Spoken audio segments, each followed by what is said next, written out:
amigos da Rádio Defran, aqui é Carlos de Mendes, estamos aqui no 5º Congresso Espírita de Uberlândia. Tenho a honra, o prazer, a satisfação de conversar agora com um grande irmão nosso do movimento espírita. A gente acompanha muito através do YouTube, redes sociais, nada mais, nada menos, está ao meu lado aqui, Haroldo Dutra Dias. E nós vamos fazer um bate-papo com ele aqui, tudo bem, Haroldo? Ô Carlos, que alegria de mandar um abraço para todos os ouvintes, desejar muita paz e muita luz na sua família, no seu lar. Maravilha, Haroldo.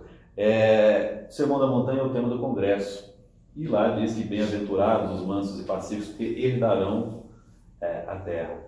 Aí eu te pergunto o seguinte, o mundo passa por um momento muito sensível em relação aos Estados Unidos e Irã, até um possível um embate entre duas nações com potências de arma muito grande. O que nós, espíritas daqui, podemos fazer para tentar ajudar a resolver da melhor forma esse conflito? Bom, Carlos, eu acho que nesse caso nós só podemos orar, fazer prece, porque é algo que escapa a nossa esfera de ação, a nossa esfera de interferência. Nós não podemos fazer nada. O que eu acho que nós podemos fazer é identificar os focos de violência na nossa vida, na nossa conduta. Então, às vezes em que nós levantamos o tom de voz e falamos de uma maneira que fere o outro, às vezes em que nós adotamos uma postura no trânsito que se nós estivéssemos a pé a gente não faria, né? Porque no carro a gente se transforma. Às vezes que num ambiente público ou lidando com alguém que está atendendo, a gente fala ou exige uma determinada coisa de uma maneira que a gente jamais faria. Então, esse é o grande conselho, né? Identificar os focos de violência na nossa vida, na nossa conduta.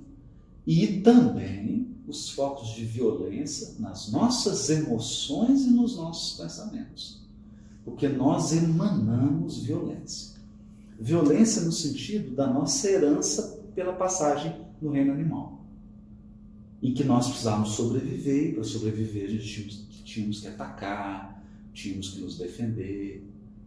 Essa herança é trazida para a vida na espécie humana e nós vamos sofisticando os processos de violência até chegarmos no ponto em que nós chegamos, que é, de um ponto de vista global, a Terra é o planeta da violência.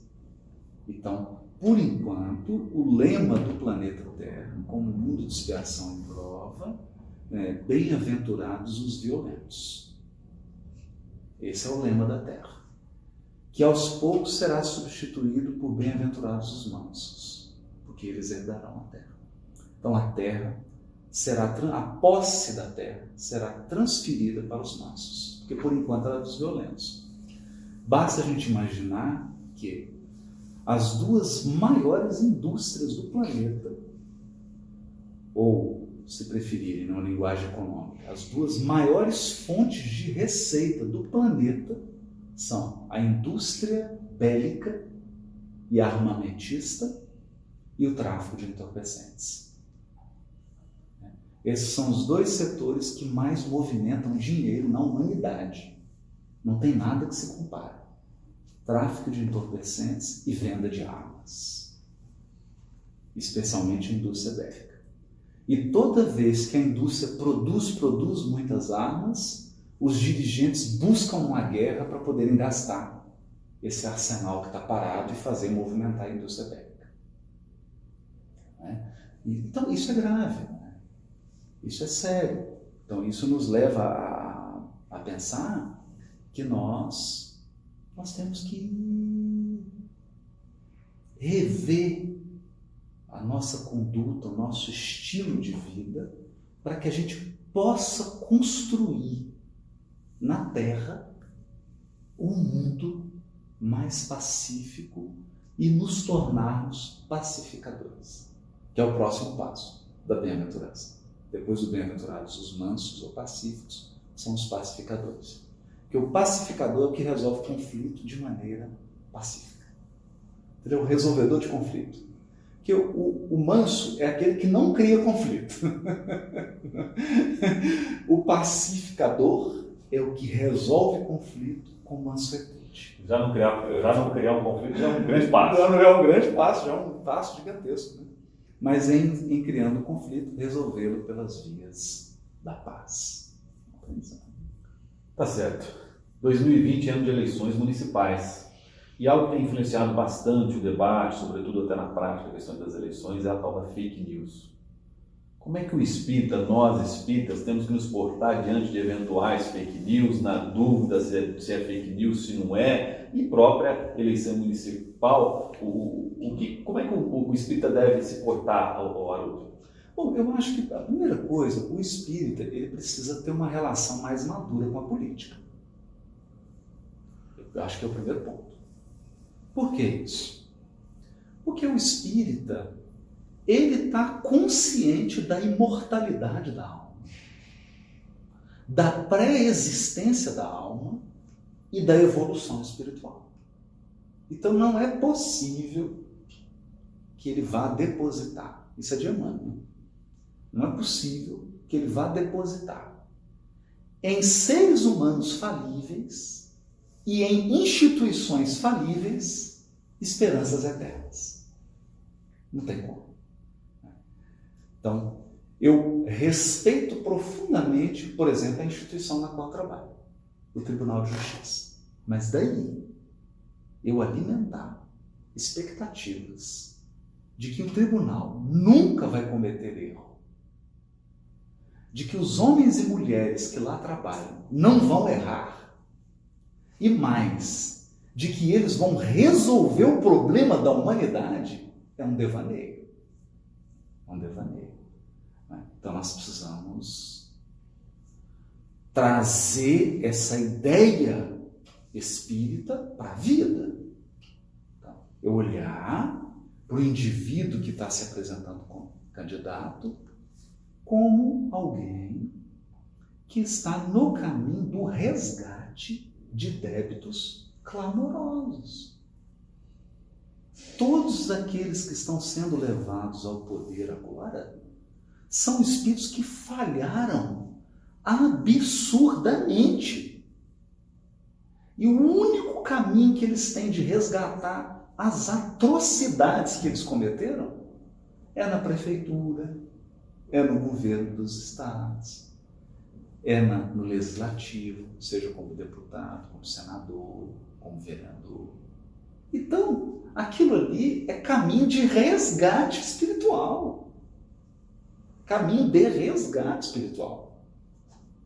Então, quando nós olhamos para os nossos irmãos que recebem os encargos da vida política sob essa perspectiva, o nosso olhar é de misericórdia, prece e vigilância.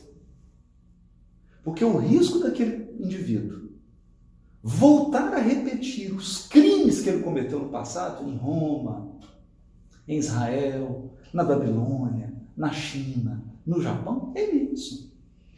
É imenso, imenso, imenso, imenso. Então, o primeiro ponto é esse. Lidar com a política com mais maturidade, mais pé no chão. Né? Segundo, controlar as emoções.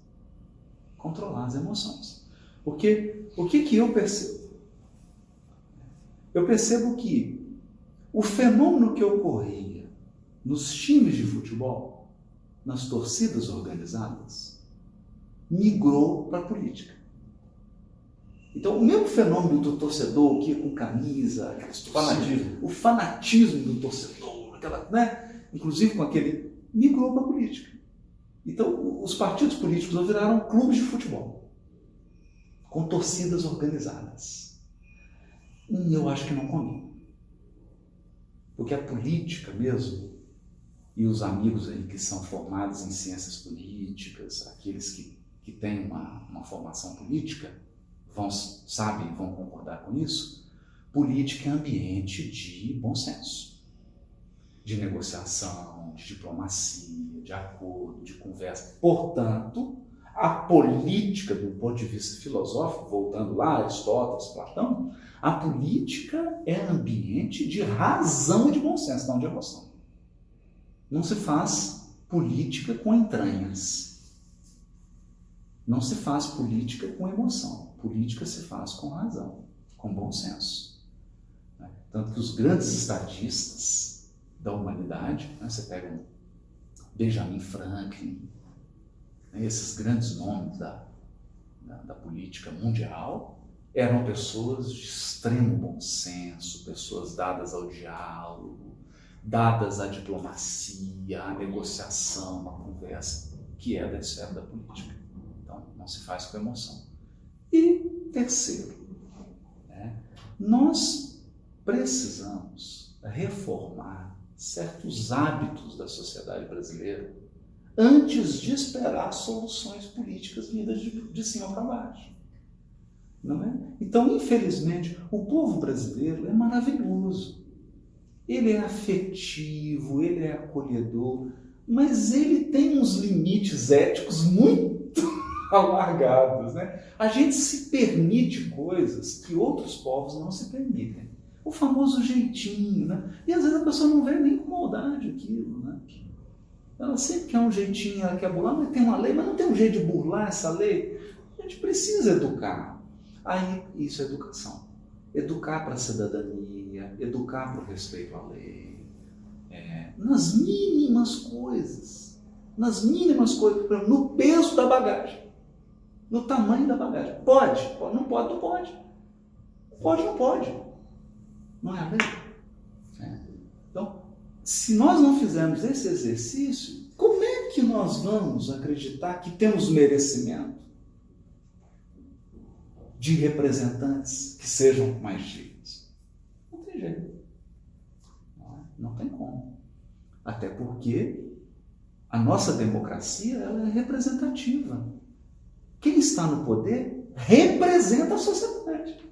Eles são uma amostra do que tem na sociedade. Então, se a gente sai aqui nas ruas de Uberlândia, nas ruas de Belo Horizonte, nós vamos encontrar espécimes de todos que estão hoje na política.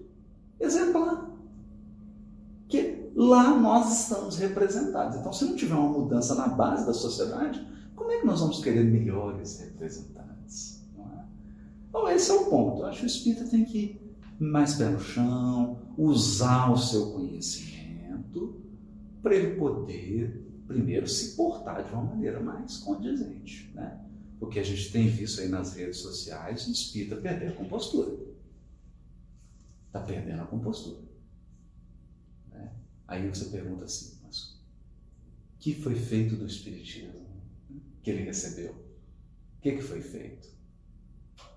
Do equilíbrio, do bom senso, da razão, o que foi feito? Da fé raciocinada? O que foi feito disso? É uma advertência, eu estou falando para mim, né?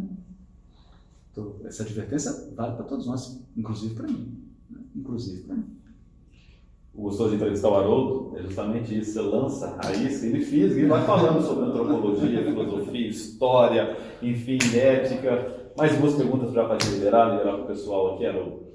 A penúltima é o seguinte: algumas casas, alguns centros, alguns irmãos do movimento espírita ainda são muito conservadores a ponto de exigir que, para frequentar o centro, você não pode, por exemplo, usar determinada roupa, você não pode ir de bermuda, você não pode ir de camiseta, você não pode ir de chinelo. Para você frequentar o centro, você não pode estar, por exemplo, num clube, numa piscina, para você ir lá assistir uma palestra pública. Existe uma coisa muito enrijecida. A pergunta é: espiritismo combina com radicalismo? Eu acho que Jesus já deixou a solução para isso. Quando ele se defrontou com o radicalismo religioso do seu tempo, ele resumiu a solução numa expressão que para mim é universal. O sábado foi feito para o homem e não o homem para o sábado.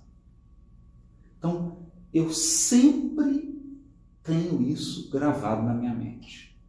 Toda regra, toda norma, ela é feita para o ser humano, para ajudar o ser humano. Se ela não está ajudando, ela tem que ser afastada. Ela tem que ser afastada. Então, vou dar um exemplo. Chega na porta do fórum, do prédio do fórum, e tem norma, é claro. O indivíduo não pode ir. Imagina, chega um advogado de biquíni né? E um advogado de sunga né? Para fazer audiência. Então você criou uma regra para quê? Para você atender à necessidade do serviço. Essa que é a regra. Mas aí, chega uma pessoa extremamente carente de recursos materiais e de educação, não sabe. E ela, coitada, trabalhadora do campo, pessoa muito simples, chega de chinelo, de bermuda, porque ela não sabia. E ela veio ali exercer o seu direito. Então, ela não fez aquilo que ela está afrontando. Ela fez porque realmente ela não tem dimensão. Então, aí a gente pergunta, a regra foi feita para ela. A regra de não entrar com bermuda foi feita para o ser humano. Então, naquele caso, ela tem que entrar. Ela tem que entrar. Não é? Porque toda aquela estrutura só existe para atender a pessoa humana. Então, o ser humano é a finalidade de tudo. Nunca é o meio. Porque é o que a gente observa. As pessoas criam regras, aí a regra é mais importante que o ser humano. Mais importante que o ser humano. Então ela fala assim, mas meu amigo, a pessoa veio de bermuda aqui, mas ele está obsidiado. A primeira vez que vai ao centro. Não é? Ele está obsidiado, a primeira vez que ele veio, está precisando do par. Não importa. O que importa é a roupa. A necessidade do ser humano não importa. Aí afastou de Jesus. Aí não é mais Jesus. Aí não é mais Jesus. Porque se imagina se Jesus colocasse regrinhas para os leprosos se aproximarem dele. Imagina se Jesus colocasse regras para os endemoniados se aproximarem dele. Se Jesus colocasse regras para os publicanos corruptos do seu tempo se aproximarem dele. Nós não teríamos evangelho. Para finalizar, topa fazer um exercício de imaginação comigo? Não vamos imaginar agora que você esteja numa nave espacial, uma aeronave, e lá tem um comando que você pode marcar uma data. Que data da história da humanidade você gostaria de regredir e vivenciar? O Haroldo Dutra Dias gostaria de assistir. Você lança uma data lá, um momento histórico do cristianismo, do espiritismo, enfim, um momento histórico da humanidade que você gostaria de ter presenciado, Haroldo. Presenciado ou revivido, né? Abril do ano 33. Por quê? As vésperas da crucificação de Jesus. Essa dá vontade de voltar, né? Para não cometer as asneiras que a gente cometeu, né? Todos nós, né? Poderíamos ter feito diferente. Mas o que isso te marca, assim? Por que você lembrou desse momento? Eu acho que essa data marca a humanidade como um todo. Porque nós tínhamos diante de nós, verdadeiramente, não um político. Nós tínhamos diante de nós o Espírito capaz de regenerar a humanidade. Mas ele jamais ia se impor, ou impor a sua solução. Então ele se ofereceu e nós tivemos que escolher. E a escolha foi expulsá-lo. Tira ele daqui.